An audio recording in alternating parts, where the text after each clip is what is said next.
How to fix iMessage pictures not showing its loading on iPhone. Hello everyone, I am Vishaka and welcome to our channel Create, Login and Delete. Let's get right into the tutorial. This issue might occur because of poor internet connection sometimes. So firstly, slide down from the right side of your screen and there, toggle on the button for airplane mode.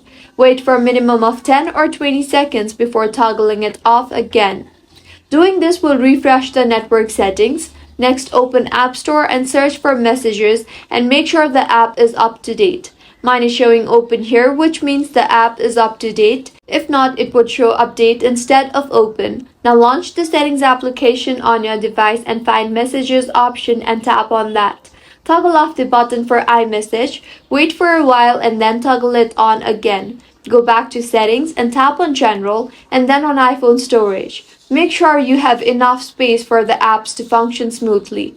If not, you can go ahead and offload apps that you have not used in a while, or also sort storage by checking the recommendations showing up here like I am doing here.